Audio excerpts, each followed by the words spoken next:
Probably the big thing in training is just the ratio that we train compared to how much we compete. So if we're a little tiny bit off every time when we train, and there are building blocks, we're going to be a long way off by the time we get to competition. So it's making sure that we've got that quality of training, or that appropriate quality of training. But probably the bigger question before that is the training that we're doing actually appropriate? And does it fit the bandwidth of what we actually need to be able to do in competition? So lots of people may train, for instance, in triathlon, the specifics of fitness, but maybe don't get the transitions trained, perhaps don't get the skills that underpin that, and perhaps don't pressure proof that training. Because of course, as we come into competition, the load on us changes in terms of anxiety.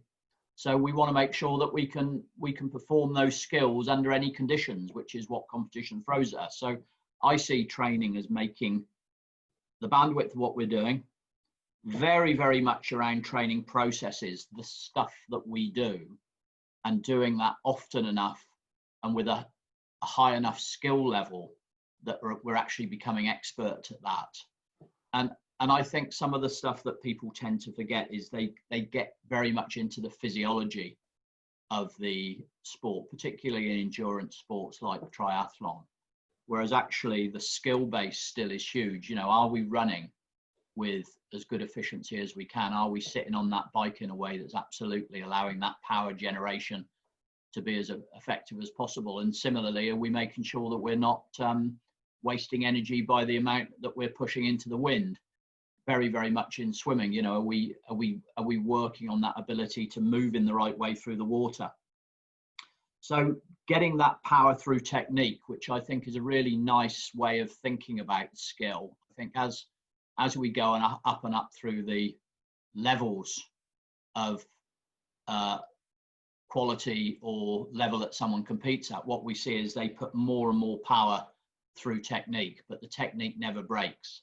The technique stays good. And of course, we all know as we get into those upper bands of how hard we're working, we might start to see techniques start to break down a little bit. And that would be where I would be saying we're pressure testing there, but we're also pressure testing to see that it can sit with competition. So very much around appropriateness, very, very much around training processes, because again, that's what you'll be focused on very largely during competition, because that's where we want our attention to be. So we want our attention to effectively be in the same place largely in training as it is in competition. Then we get that lovely crossover from training to competition.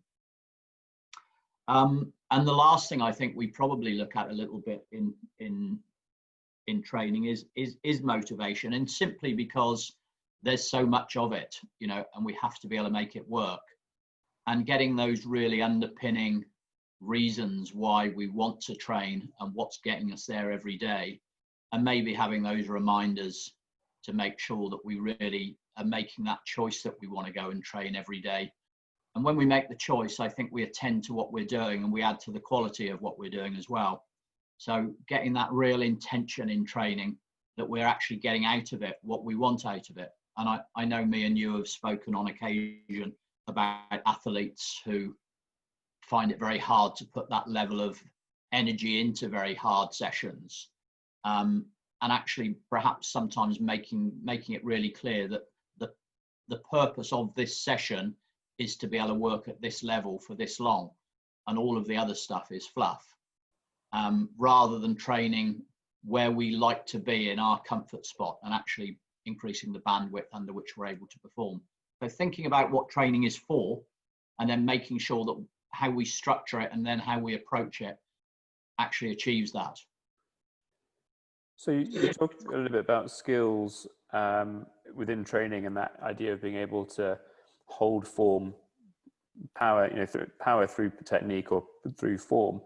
How much of an influence would the psychological aspect of the mind have on holding that form, as well as obviously physiology? You mentioned people focus on physiology, especially in endurance sports, but how much of an impact would that psychology of can I hold my form psychologically almost as well as physically? Well, there's a lot of things that go on there, isn't there? So I think the first thing to know is to actually know what underpins good form. So you have, you know, and I'm being very careful here, because what you don't want to do is end up being very robotic in your technique, but you want to be really clear about what the cues are that underpin you then performing those skills with good form. And when we look at different approaches people may have, quite often you will get people who will distract away from discomfort, so they'll take themselves into another place, so that they're, or you can have where you embrace that discomfort. And a little bit, you need to, I think, be able to work between those two skills. Sometimes we take ourselves out of it, but sometimes we need to be able to embrace that discomfort and then effectively look at, I call it the dashboard of the things that we know that underpins good skills, and make sure that we're working at the level we need to, but secondly, that we're cueing the things that we want to happen. And that's very different to thinking about those skills mechanically, but actually, you know, is my poise good? Is my posture good?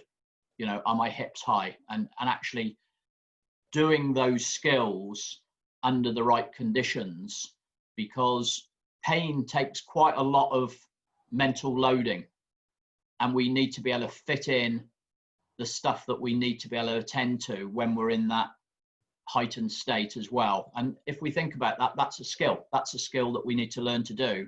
And to be able to learn to do it, we need to be able to embrace it.